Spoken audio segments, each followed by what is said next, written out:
கடலலை கொஞ்சும் திருச்செந்தூரில் விஸ்வரூபமே வேலையா பழமுதி சோலை அறுபடை வீடும் புண்ணிய தரிசனம் முருகையா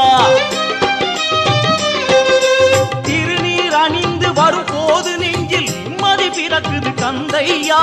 சுகனே சிவனார் மகனே உன்னை பாட பாட சுகமாகுதையா வேல் முருகா அரோகரா அரோகரா வேல்